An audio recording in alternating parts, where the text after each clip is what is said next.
வணக்கம். நான் மிஸ்டர் கந்தையா ரட்னகுமார், ராமநாதபுரம் மாவட்டத்தினுடைய முன்னாள் அதிபர்.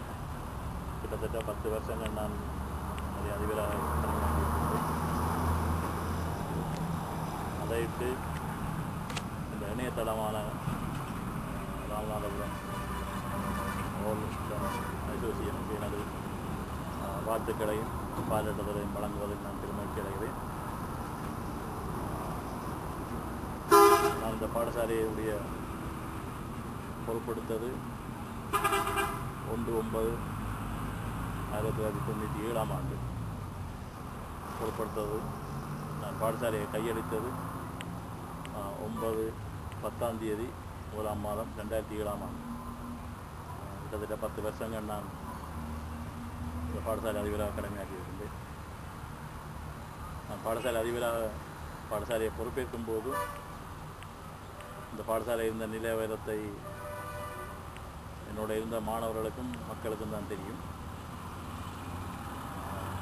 எந்த விதமான கட்டமைப்பும் இல்லாத ஒரு காலத்திலே நான் அந்த பாடசாலையை பொறுப்பேற்றேன். எல்லாமே அற்று போயிருந்த காலம். உதாரணத்துக்கு சொல்ல போனால் பாடசாலை கீதத்தை கூட பாடாமல் இருந்த காலம். யாருமே உதவி செய்யாத ஒரு காலத்திலே நான் அந்த பாடசாலை பொறுப்பேற்றேன். யுத்தத்தின் இடப்பெயர்வும் 96 ஆண்டு இடப்பெயர்வுக்கு பிறகு வன்னி பாடசாலைகள் எழுச்சி பெற்றதிலே எங்களோட பாடசாலையும் உண்டு. நான் பொறுப்பேற்கும் போது உயர் அதிகாரிகள் என்ன பார்த்து சிரித்தார்கள். இந்த பாடசாலைக்காக நீங்கள் கோரிதல். ஆனால் நான் வெளிக்கிடும் போது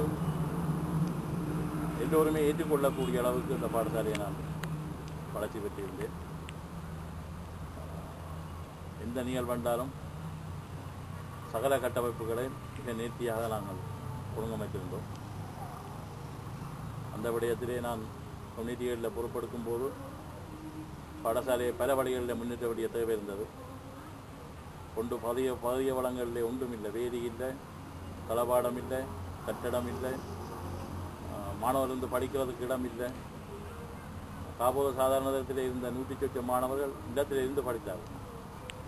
பரீட்சை எழுதுகிற காலத்தில் கூட அந்த பிள்ளைகளுக்கு அதிரமேசை இல்லாமல் இருந்த காலத்தில் தான் நான் பொறுப்படுத்தினேன். அந்த பாடசாலையினுடைய வளர்ச்சியிலே நான் மிகவும் அயராது உழைத்தேன். குறிப்பாக சொல்ல போனால் ஆசிரிய வளம் இல்லை, பாதுகாப்பு இல்லை. ஆகவே தொண்டராசிரியரை நியமித்து பாடசாலைக்கு மிக நீண்ட தூரமான வேதி அமைத்தோம். பிள்ளைகளோட மாணவர்களுடைய சைக்கிள் கொட்டைகளை அமைப்பதற்கான கிட்டத்தட்ட ஒரு 140, 70, 210 அடி நீளமான ஒரு சைக்கிள் பார்க்க போட்டோம். இது எல்லாத்துக்குமே பணம் ஒன்றும் இல்லாமல் முற்பணமாக கடனாக நாங்கள் செலவு செய்வோம்.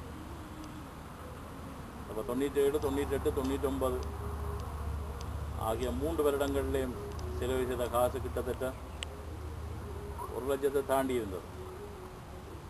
இந்த 1 லட்சம் ரூபா நிதி, இந்த நிதி இவ்வளத்தையுமே நான் பெற முடியாமல் எனக்கு பல முட்டுக்கட்டைகளை போட்டு கொண்டிருந்தார். வெளிநாட்டிலிருந்து யாராவது இங்கே வந்து இந்த பழைய மாணவர்கள் வந்தால் முதலே போய் சொல்லுவார்கள், அங்கே நிர்வாகம் சரியில்லை, பாடசாலை சரியில்லை, அதுக்கு காசை கொடுக்காதீர்கள். ஆகவே இந்த பழைய மாணவர்கள் இங்கே வந்து காசு தரக்கூடிய நிலைமையில கூட முட்டுக்கட்டையை போட்டு கொண்டு இருந்தார்கள். ஆனால் எனக்கு ஒரே ஒரு லட்சியம் இருந்தது. நான் எல்லோரும் அரசு இயக்கக்கூடிய அளவுக்கு இந்த பாடசாலையை வளர்க்க வேண்டும் என்பதற்காக நான் அயராது உழைத்தேன். மிக கஷ்டப்பட்டேன்.